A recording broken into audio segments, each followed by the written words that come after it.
This week on the podcast, Sean and I are going to talk about 4 budget-friendly retirement activities. I mean, it can't all be like super costly. Even everything in the world seems to have gotten out of control, Sean, from a cost standpoint. There's still got to be some stuff out there we can do on a budget-friendly dynamic. So I thought we'd talk about a few of these this week and have a little bit of fun. How you doing, my friend?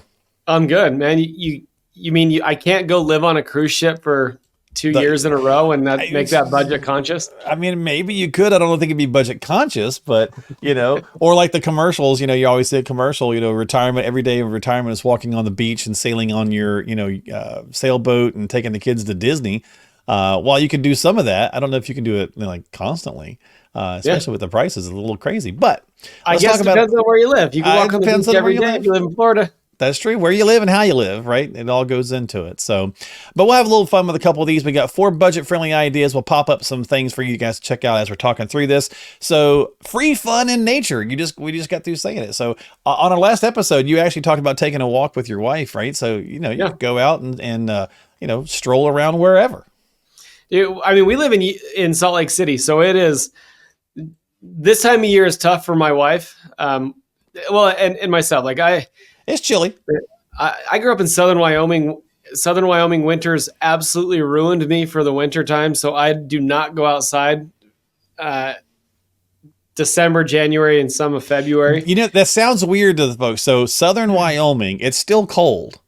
Well, it's cold. It is colder in Southern Wyoming than it is here in Utah. Right. Exactly. Right. Yeah. So my wife was from Wyoming. We've talked about this before. Yeah. Same thing. She's like, I hate the cold. That's why we live in North Carolina. Right. Yep. She's like, I can't deal with the cold. So she doesn't even like to go visit, very much. So it's so bad. It's pretty brutal.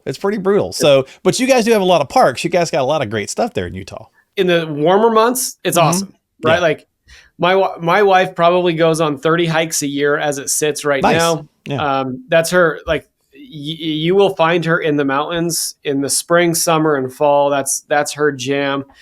I love being outside. I'll go on certain hikes with her, but I'm not trying to hike Lone Peak, which is a massive peak here. Like that's not my idea of a joyous Saturday afternoon, but it might be for somebody, right? And it's budget friendly because unfortunately you have to pay most of the time to go into parks that seem anymore, in some form or fashion. But state parks in Utah, if you're a senior, they're free to get into. There you go, which is cool. Park passes, the state park pass, I think is $30 at least for us for an annual pass. So it is, it's super cost effective.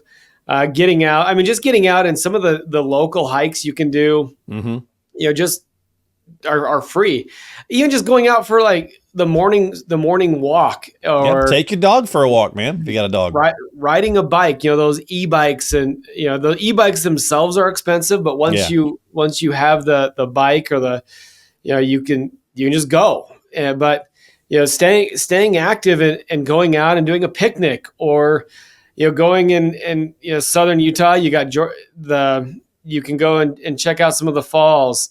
You can go and look at the Red Rock up here. You can go check out some of the great hiking trails. How many people have photography as a hobby, right? They do it, especially when you get a little older or whatever, and then you're looking for things to do. Some gorgeous stuff to go out there and take. We really do have a beautiful country. When we're not busy, gnawing at each other's faces about stupid stuff, we can get out there and there's so many great things to see all across the nation, really. It's phenomenal. Yeah. So, I mean, you can definitely do some free fun in nature. That's one. And again, I think that the thought process here, Sean, is for your demographic and for the, people you're helping plan for retirement, getting closer to retirement. Maybe you're 40 and over. I mean, talk about some stuff sometimes too for younger, but, in general, like, you need to have a purpose in retirement too, right? I think that's one, and we've gotten much better at that. I mean, years ago, our grandparents would retire and sit on the front porch and whittle until they died, kind of thing, right?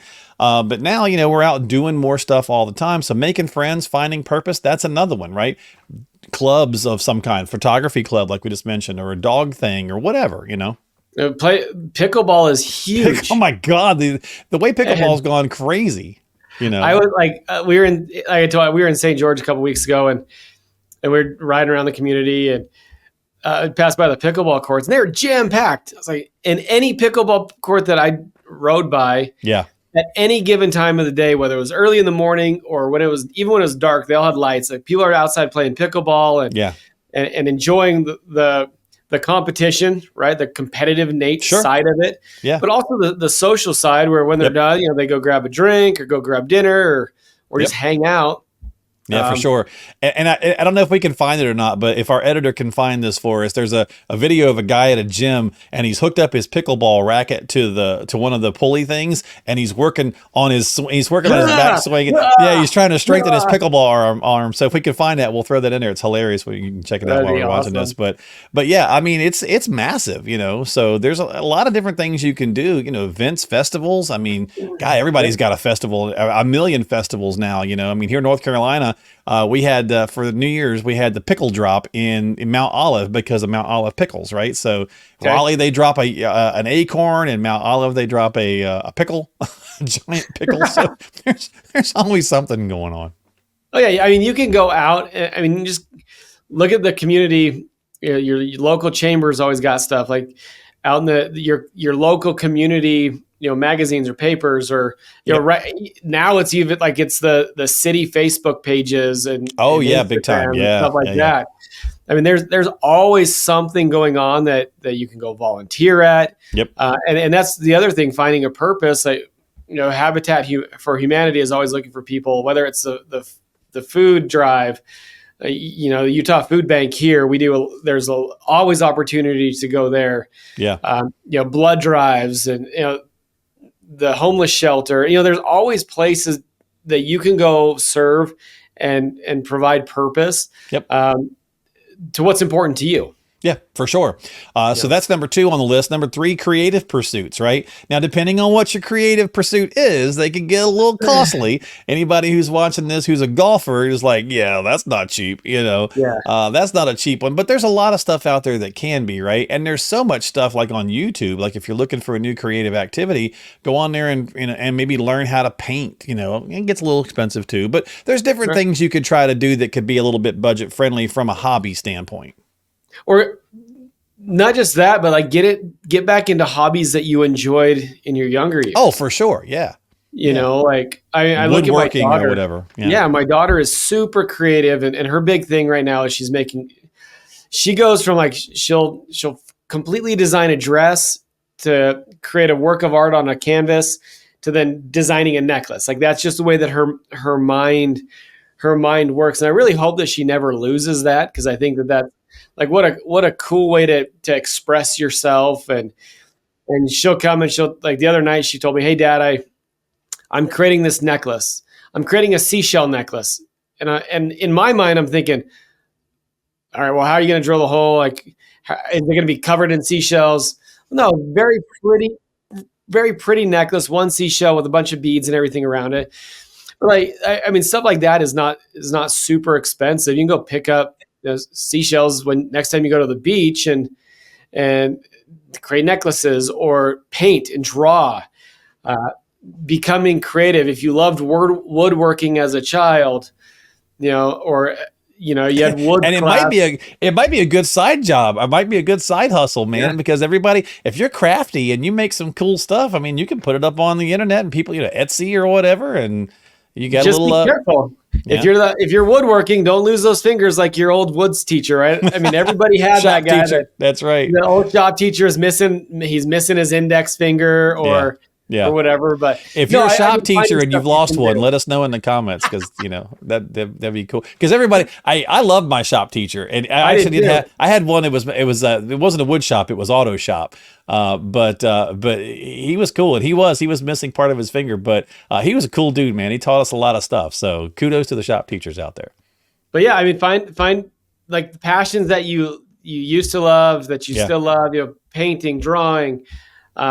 Just those interests that you have. In a lot of cases, the cool thing about that is that your interests also lead to social environment, right? Yeah. So if you're taking a class at your YMCA or your community center, there's people there that have the same interests as you. Yeah. And now it becomes a social deal for you. Yep, for sure. And if you're a musician, you already know where I'm going to go with this. If you're depending on what level of musician you are, it is not a cheap, budget friendly hobby. If you just get a cheap flat top guitar and you just want to sit there and play guitar, great. That's budget friendly and affordable. But other than that, the old saying goes, a musician is someone who puts $5,000 worth of gear into a $50,000 vehicle to drive someplace to play for $50. So Yeah.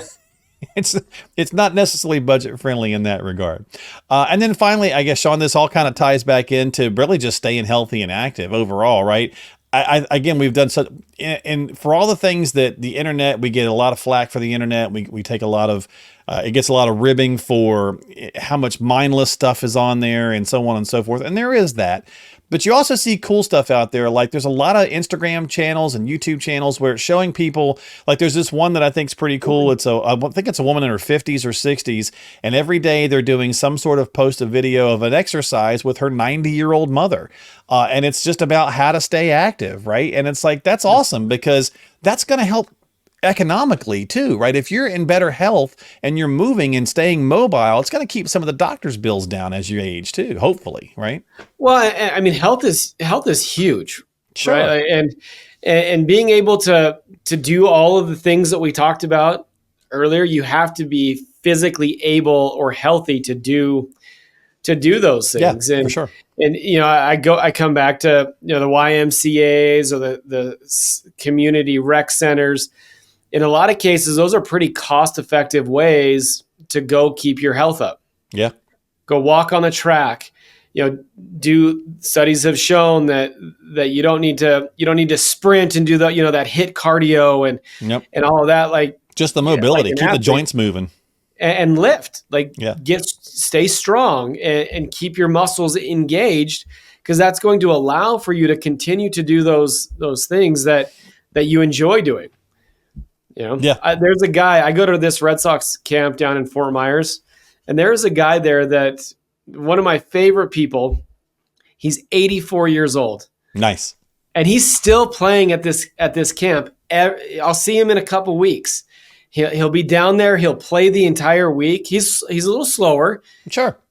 But man, dude, playing baseball at 84 years old. Yeah, that's awesome. Come on. Like that is way cool. That is awesome. Yeah. I mean, Mick Jagger's still on stage at 80 something years old. He's running around like a crazy person. Yeah. And I know that's Mick Jagger, but still he had open heart surgery like a year ago. And then within a year, he's out on stage running around like a crazy man. Right. So if you keep moving, right. I mean, it's only going to help. Right. So in some form or fashion, right. You don't have to spend a lot of money. You don't have to get, it's hilarious that I wonder how many people put the connection together, by the way, of the fact that Planet Fitness, very smart marketing move, has been the sponsor of the New York Times or the New York, the New Year's Eve ball drop for the last couple of years, right? Because what does everybody do in January? They go out and they get a gym membership, right? Oh yeah. And then they cancel, unfortunately, or they stop going 2 weeks later, but then they don't cancel for another 3 months, and then they get the extra money out of it. But still, right? It's a genius marketing move to be the sponsor of that. Oh yeah. Well, and with that, like, the hardest part, as we all know, is staying consistent. Right. I struggle with it. I mean, I have a gym here, and it's like, do I really want to go work out? Yeah. God, I gotta get on that thing again. Right. Yeah. But keep moving. Like, even if you just, my mom's in her 80s and her friend, to your point, her friend she pals around with is like 91. And a couple times a week, they go down to a grocery store or whatever, and they just walk the grocery store. They don't actually go to shop. They might pick up an item or two. They go to just walk, right? Yeah. And talk, right? And that's fine. That keeps them moving. So there you go. If I have any Rock Springs listeners from Wyoming, where I grew up, the mall is the place to go walk. Like, if I needed to find my grandpa, guess where he was? He was sitting at the mall. He was watching people. He was walking. Yep. And so, yeah, just stay active. That's free. Like, go walk the mall. I think you can do that here in Salt Lake too. It's free. There you go. That's going to do it for this week on the podcast. Some four budget-friendly ideas to keep us moving as we get older and so on and so forth. And even when you're younger, hey, sometimes you're broke as a joke when you're younger. So, get out and do something for free as well where you can. So thanks, Sean, for hanging out. We always appreciate it. Don't forget, if you need some help financially speaking when it comes to planning for your retirement and your economic situation, your financial situation, get on the calendar with Sean and the team. Links are in the description below. And we will catch you next time here on the podcast. And Sean, thanks, buddy. See you soon. Hey, thanks, man. Talk to you soon. Catch you later. Bye-bye. This video has been prepared for educational and marketing purposes only. The information in this video is general in nature, does not constitute personalized investment advice, and does not provide a complete analysis of the subjects discussed. All investments involve risk, and different types of investments involve varying degrees of risk. There can be no assurance that any specific investment strategy will be profitable or suitable to you. Additionally, although information presented in this video is believed to be factual and up to date, we do not guarantee its accuracy. You should consult an attorney or tax professional regarding your specific legal or tax situation and should consult a professional advisor before implementing any of the strategies mentioned in this video. Investment advisory services are offered through Elevated Capital Advisors LLC, an SEC-registered investment advisor affiliated with Elevated Retirement Group LLC. Registration as an investment advisor does not constitute an endorsement of Elevated Capital Advisors LLC by securities regulators, nor does it indicate that the firm has attained a particular level of skill or ability. Insurance advice and products may be offered by a third-party insurance producer, which may be affiliated with Elevated Retirement Group LLC and Elevated Capital Advisors LLC. Mark Killian and Third Wheel Media LLC receive compensation for their assistance in preparing and hosting this video.